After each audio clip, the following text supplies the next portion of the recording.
Fala galera deste canal maravilhoso! Sejam bem-vindos a mais um vídeo. Presta atenção, nós vamos falar hoje sobre a sequência do XABCDE, famoso abordagem primária. Vou falar sobre o XABCDE porque é o mais simples e o mais convencional, ok? Outros dias a gente pode abordar fazer a abordagem do ITLS, fazer a abordagem do March, mas hoje eu vou trabalhar o XABCDE, que é o mais comum. Mas primeiro, curta, compartilhe e segue a nossa vinheta.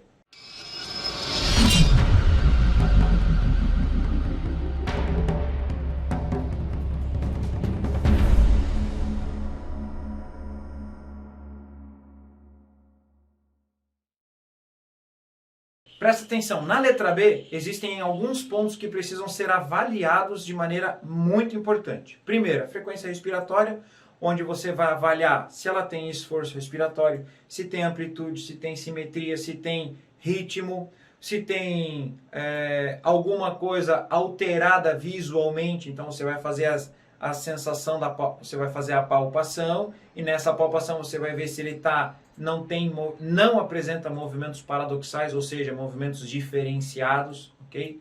Um retalho costal móvel, por exemplo, poderia gerar nesse paciente uma movimentação de tórax com duas ou três fraturas de costela. Então esse tórax poderia ter instabilidade.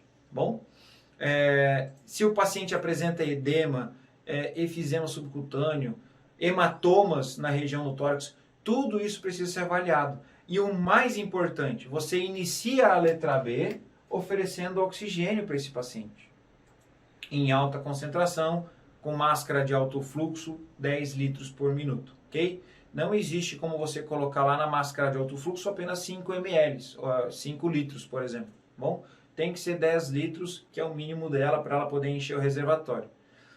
Lembrando que essa oferta de oxigênio para esse paciente, ela precisa ser feita a regulação médica. E um outro detalhe, só vai ofertar oxigênio se o paciente estiver com dificuldade em ar ambiente. Se o paciente estiver com uma saturação muito boa, você colocou lá o oxímetro no dedo do paciente, e ele está saturando muito bem, para que você vai ofertar o O2 para ele? Não tem lógica. Por isso que lá no PH-TLS, como a gente está falando dessa sequência do PH-TLS, ela vai dizer se necessário, ok? Então lembre-se que essa avaliação ela precisa ser muito bem diluída dentro desse procedimento todo. Na letra C, você vai avaliar a circulação do paciente com possibilidade de hemorragia interna. Então tem uma regrinha na vítima de trauma que eu sempre falo para os meus alunos. Esse paciente está sangrando, anota isso daí. O paciente de trauma está sangrando. Você só não sabe onde, ok? Então, se você não vê sangramento externo, suspeite de uma hemorragia interna. Mas até que você tenha certeza que ele não tem esse sangramento, aí beleza. Só que não tem como a gente não ter certeza, ok? Pode ser que esses sinais da hemorragia interna demore demais para aparecer. Então a gente vai buscar essas informações.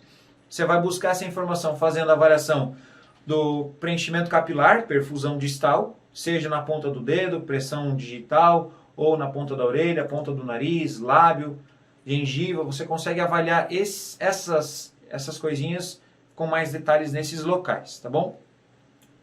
Perfusão boa é aquela que preenche a parte digital, distal, em menos de 2 segundos. Então você apertou, ficou branco, soltou, menos de 2 segundos ela voltou ao normal.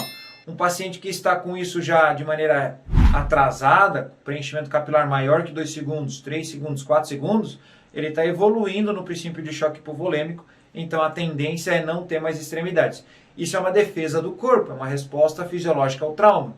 O que o corpo entende? Ele está perdendo sangue em algum lugar. Ele tira das extremidades, causa sudorese, diminui a temperatura, faz vasoconstrição das extremidades e deixa o fluxo na máquina da vida, coração, pulmão e cérebro. Inclusive, os órgãos de trato intestinal podem ter uma diminuição de sangue por até 90 minutos, 1h30 tranquilo. Músculos podem ficar até 6 a 8 horas sem circulação. Claro que vai ter dano, mas ele consegue suprir essas necessidades. O corpo ele é inteligente. Quando ele tem um processo de fisiologia que a gente diz, né, esse paciente entrou num processo de trauma, ele sai do sistema aeróbio, que é onde ele utiliza o oxigênio como fonte de energia, e ele vai para o sistema anaeróbio, onde ele utiliza a gordura. Então, da gordura, ele vai produzir energia. Só que essa energia é transformada em ATP, adenosina trifosfato. Esse ATP, no processo anaeróbio, ele produz aí em torno de 38 moléculas de ATP.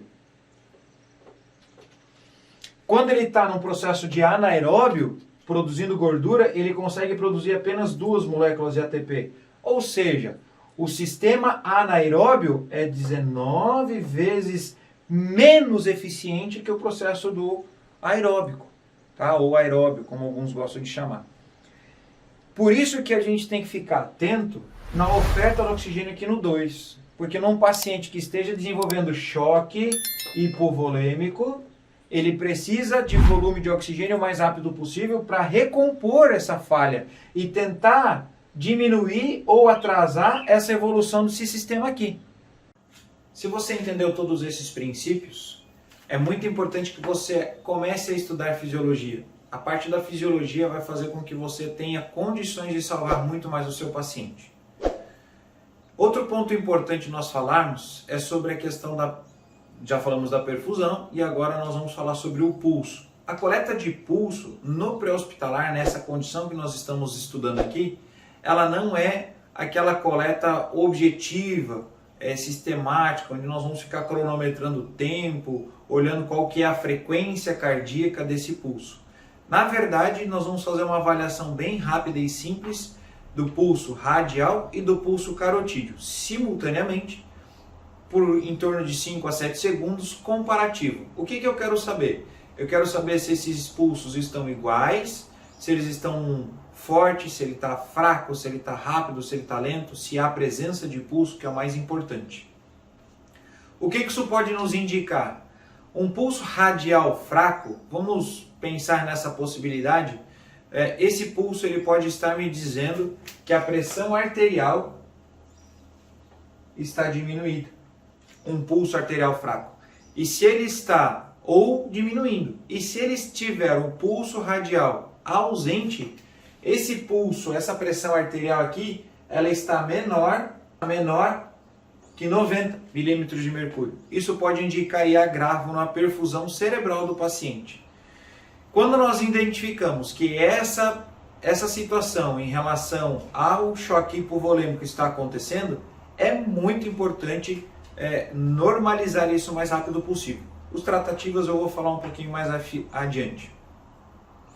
Apesar de nós encontrarmos e fazermos a comparação de pulsos carotídeo e radial, é importante nós fazermos uma análise também da pele, que é o terceiro P. Desse mnemônico que a gente trabalhou aí, o HPPP, onde nós vamos procurar pequenas hemorragias, perfusão, pulso e, por último, a pele tem algumas características importantes. Em relação à sua cor, nós vamos avaliar a palidez ou a cianose desse paciente. Na temperatura, nós vamos avaliar se ela está quente, se ela está morna, se ela está fria.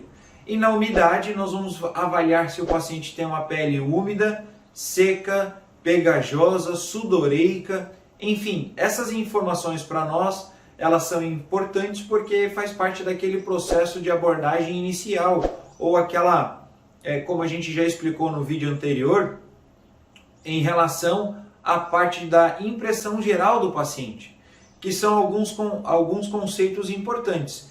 Nível de consciência e a respiração e a pele, a gente consegue avaliar o paciente, claro, hemorragia externa também, de maneira visual, sem com que toque no paciente. E isso vai causar em nós aí um grande avanço nesse processo. Se nós encontramos um paciente que está com nível de consciência rebaixado, com respiração muito rápida, pele pálida, antes mesmo de nós abordarmos ele, esse paciente ele com certeza se torna uma prioridade. E dentro da escala do atendimento nós vamos dar o quanto mais rápido for, melhor vai ser para esse paciente a nossa atenção e, claro, todos os cuidados seguindo esse objetivo de tratar o que pode matar por primeiro.